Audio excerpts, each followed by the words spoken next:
నమస్కారం మిత్రమా. తెల్లవారుజామున నిద్రలేవడం అనేది కేవలం ఒక క్రమశిక్షణ మాత్రమే కాదు.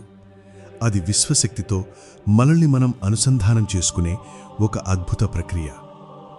సృష్టి మేల్కొనే ఆ పవిత్ర సమయాన్నే మనం బ్రహ్మముహూర్తం అంటాం. సూర్యోదయానికి ముందు ఉండే ఈ 48 నిమిషాల కాలానికి అంతటి శక్తి ఎందుకుంది? ఈ రహస్యాలను ఇప్పుడు లోతుగా తెలుసుకుందాం. బ్రహ్మ అంటే సృష్టి లేదా జ్ఞానం. ముహూర్తం అంటే సమయం. అంటే మనల్ని మనం కొత్తగా సృష్టించుకోవడానికి, ఉన్నతమైన జ్ఞానాన్ని పొందడానికి ప్రకృతి మనకు ప్రసాదించిన వరమే ఈ సమయం. సాధారణంగా సూర్యోదయానికి 1 గంట 36 నిమిషాల ముందు ఈ సమయం ప్రారంభమవుతుంది.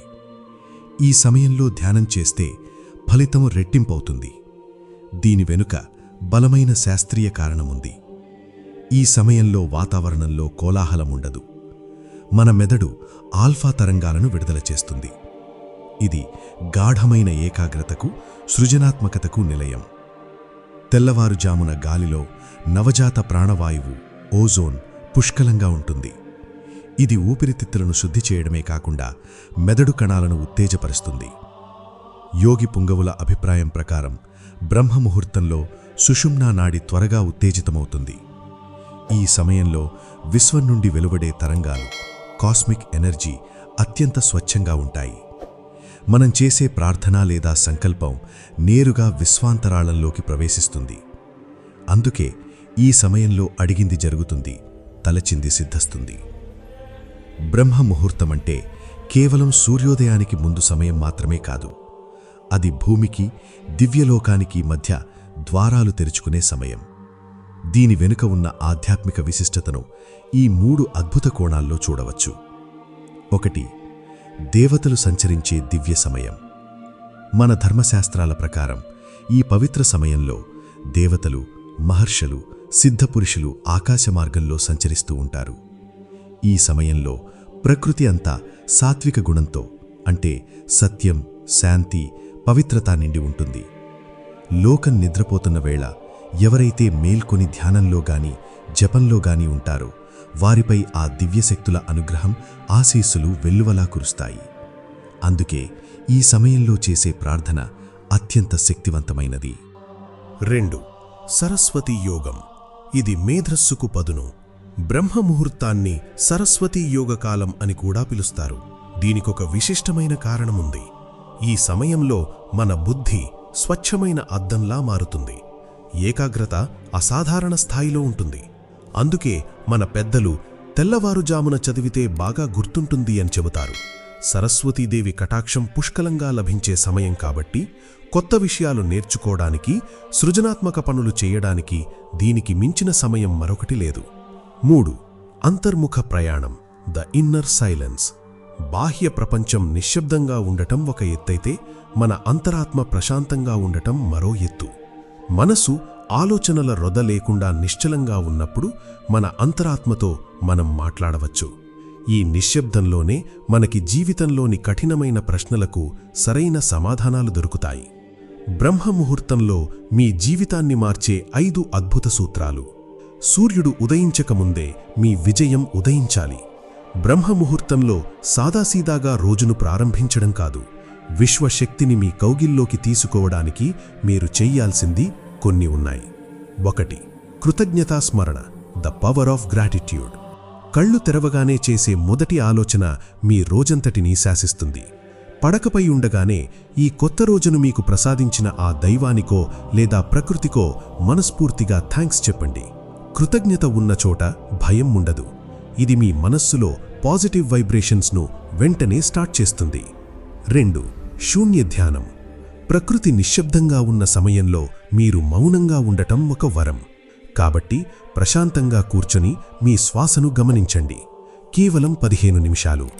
ఇది మీ మెదడులోని గందరగోళాన్ని తొలగించి రోజంతా మీరు తీసుకునే నిర్ణయాల్లో అద్భుతమైన స్పష్టతను, క్లారిటీని ఇస్తుంది. 3. శక్తివంతమైన సంకల్పం, అఫర్మేషన్స్ చెప్పుకోవడం. బ్రహ్మముహూర్తంలో మన సబ్కాన్షియస్ మైండ్ చాలా యాక్టివ్గా ఉంటుంది.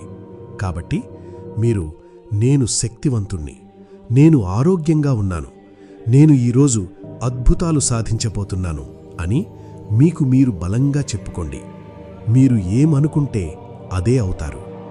ఈ సమయంలో చేసే సంకల్పం మీ డిఎన్ఏలోకి వెళ్ళి మీ వ్యక్తిత్వాన్ని మారుస్తుంది. 4. ప్రాణశక్తి, ఆక్సిజన్ ఫర్ ఎక్సలెన్స్. తెల్లవారుజామున లభించే ఓజోన్ మిశ్రిత వాయువు అమృతంతో సమానం. దీర్ఘంగా శ్వాస తీసుకోండి. గాలిని నిండుగా పీల్చి నెమ్మదిగా వదలండి. మీ రక్తంలోని ప్రతి కణం ఆక్సిజన్తో నిండిపోతుంది. దీనివల్ల మీ ముఖంలో కాంతి, శరీరంలో రోజంతా తగ్గని ఉత్సాహం మీ సొంతమవుతాయి. 5. విజయ ప్రణాళిక, blue print of the day. ఈరోజు మీరు పూర్తి చేయాల్సిన ముఖ్యమైన 3 పనులు ఏంటో మనసులో ముందే ఊహించుకోండి. సులభంగా పూర్తయినట్లు విజువలైజేషన్ చేసుకోండి. అప్పుడు మీరు సమయానికి బానిస అవ్వరు. సమయమే మీ మాట వింటుంది. అయోమయం లేకుండా పనిలో వేగం పెరుగుతుంది.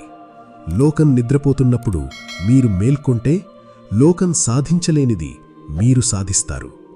బ్రహ్మముహూర్తం అంటే కేవలం సమయం కాదు, అది మీ సక్సెస్ విండో. అంతేకాదు, మౌనం యొక్క శక్తి. పగటిపూట మన మెదడు వేల కొద్దీ ఆలోచనలతో నిండి ఉంటుంది. బ్రహ్మముహూర్తంలో బాహ్య ప్రపంచం మౌనంగా ఉండడం కాబట్టి మన లోపల ఉండే అంతర్గత నాయిస్ కూడా నెమ్మదిస్తుంది. మన నిజమైన బలాలు, బలహీనతలు మనకర్థమవుతాయి. ఈ సమయంలో ధ్యానం చేయడం వల్ల ఆజ్ఞాచక్రం, 3వ కన్ను మరియు సహస్రార చక్రం సులభంగా ఉత్తేజితమవుతాయి. దీనివల్ల జ్ఞాపకశక్తి, ఊహాశక్తి అద్భుతంగా పెరుగుతాయి. చాలామంది యోగులు చెప్పే మాట ఏమిటంటే, తెల్లవారుజామున చేసే ధ్యానం మన గత జన్మల లేదా గతకాలపు నెగటివ్ ఇంప్రెషన్స్ను తొలగిస్తుంది. వృద్ధాప్యం దరిచేరదు. క్రమం తప్పకుండా బ్రహ్మముహూర్తంలో ధ్యానం చేసేవారి ముఖంలో ఒక రకమైన కాంతి, తేజస్ ఉంటుంది. ఇది కణాల పునరుజ్జీవనానికి సహాయపడుతుంది. బ్రహ్మముహూర్తంలో నిద్రలేవడం గొప్ప విషయం కాదు. లేచిన తర్వాత ఆ సమయాన్ని ఎలా ఉపయోగించుకున్నామన్నదే మీ జీవితాన్ని మారుస్తుంది. అలారం కంటే ముందే మీ లక్ష్యం మిమ్మల్ని లేపాలి. సూర్యోదయానికి కనీసం 1.5 గంటల ముందే, అంటే సుమారు 4:30 గంటలకు మెలకువ రావడానికి ప్రయత్నించండి. నిద్రలేగానే పడకపైనే 1 నిమిషం మౌనంగా ఉండి ఈ రోజును మీకు బహుమతిగా ఇచ్చినందుకు ప్రకృతికి కృతజ్ఞతలు చెప్పండి. ఇది మీ స్ట్రెస్ హార్మోన్లను తగ్గించి హ్యాపీ హార్మోన్లను విడుదల చేస్తుంది. నిద్రమత్తును వదిలించుకోవడానికి ముఖం కడుక్కోవడం లేదా వీలైతే గోరువెచ్చని నీటితో స్నానం చేయండి. స్నానం చేయడం వల్ల శరీరంలోని 72,000 నాడులు ఉత్తేజితమవుతాయి. మీ శరీరం బద్ధకాన్ని వదిలి యాక్టివ్ మోడ్లోకి మారిపోతుంది. ఒక రకంగా ఇది మీ శరీరానికిచ్చే రీస్టార్ట్ బటన్ లాంటిది. మీ వెన్నెముకే మీ విజయానికి పునాది. ధ్యానంలో వెన్నెముక నిటారుగా ఉన్నప్పుడే విశ్వశక్తి మీ శరీరంలోని చక్రాల ద్వారా అప్రతిహతంగా ప్రవహిస్తుంది. ఈ సమయంలో మీరు చేసే ధ్యానం సామాన్య సమయాల్లో చేసే గంట ధ్యానంతో సమానం. మీ మనస్సులోని అనవసరమైన ఆలోచనలన్నీ తొలగిపోయి అద్భుతమైన మానసిక ప్రశాంతత, ఇన్నర్ పీస్ మీ సొంతమవుతుంది. ప్రపంచంలోని గొప్ప మేధావులు, బిలియనీర్లు, యోగులు అందరూ ఈ సమయాన్నే వాడుకున్నవారే. ఇక మీరు ఈ బ్రహ్మముహూర్త సమయాన్ని వాడుకోవడమే మిగిలింది. ఈ వీడియోని లైక్, కామెంట్ అండ్ షేర్ చేయండి. అలాగే మన ఛానల్ని సబ్స్క్రైబ్ చేసుకోండి.